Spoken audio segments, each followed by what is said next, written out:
IT is very strong at EIT, and we have very good, especially in Auckland, we have a full-time person who's an industry partnership relationship manager, and he's the one who helps students to get out there. He contacts industry, and people can get out there and get jobs. So people who, just some examples of jobs that these students have got from our PG and Masters in IT, are like data analysis at broad spectrum. And if you're onshore, you would know this company name.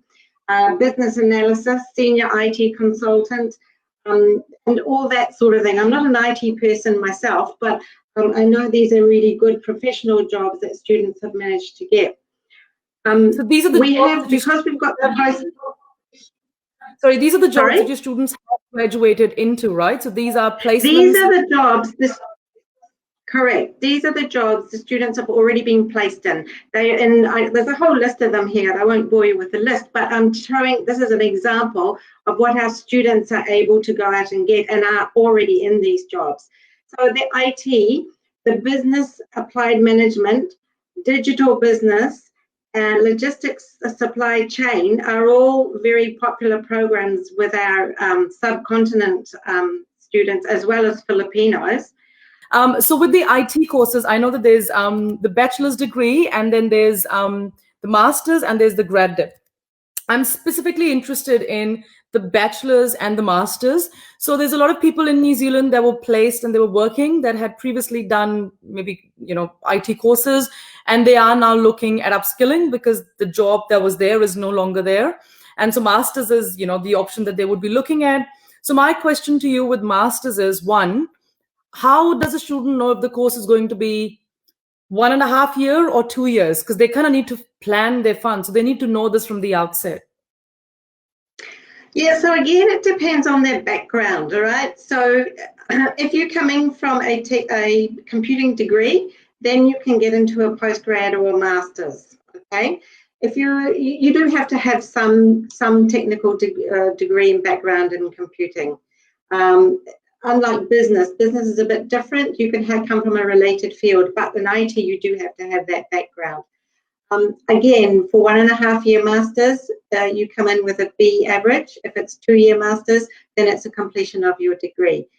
A lot of our students have already got experience in the field, but then some of them don't. So it's case by case again. But the IT, this is where our students are getting most of the jobs. And as I said before, for those of you who have joined more recently, I read out a range of jobs that people already have in big companies in New Zealand. And some of them are international companies. So this is a very practical program. And I've seen the placement list, and which is why I'm so interested in this course. So the master's offers an internship component. Am I right? A project.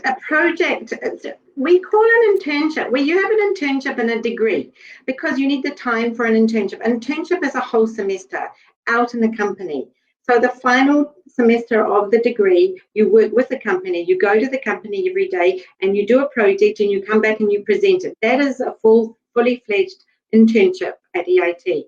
When you're going for shorter courses, programs like a postgrad or a master's, you can't do a whole semester in an internship. It's too short a time. So you're doing your applied research or your project is related to your field in the industry. So this person in Auckland, and we have one in Napier as well, they are the person who puts you together with the industry, puts you a placement there. So you're going in and doing a project, but you're not there all the time every day like you are in a degree. So that is a little bit different. That the provider. So that's something that you guys will help with. So the students not left out. Yes, definitely. We have a fully employed person who helps them to engage with industry to complete their project. They're setting them up with their research topics. Got an IT bachelor's overseas, and they want to do a bachelor's in New Zealand in IT. Is there an option for cross-training? Because all papers are not the same. Yes, definitely. We have quite a few doing that. Yes. Okay, that's great. So I don't know, EIT offers these industry engagement evenings which help you with employability. It connects you with the industries. Helen, just tell me really quickly once again, I know you've talked about it. Can you just tell me how frequently these industry engagement evenings happen and what really happens in these evenings? Once a semester, employers are invited onto the campus to have a drinks and nibbles evening with our students who have already produced projects. They've finished projects. They're putting the result of their projects on the walls around the campus, and the employers talk to the students about what they have done. This is a great opportunity for the students to have the confidence to talk to employers, for the employers to see what our students have actually done, what their capabilities are.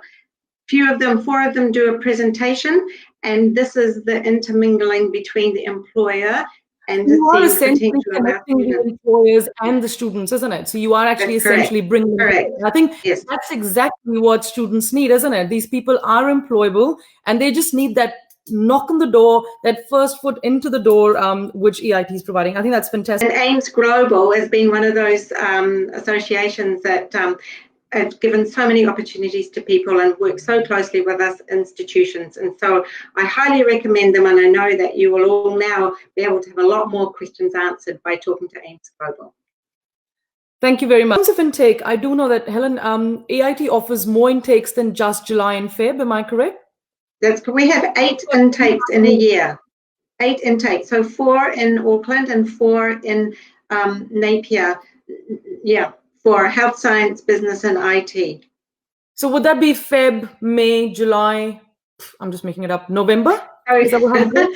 Yeah, Feb, March. Feb in Napier, March in Auckland, May in Napier, June in Auckland, July in Napier, August in Auckland, October, okay. 2 October ones, Auckland and Napier.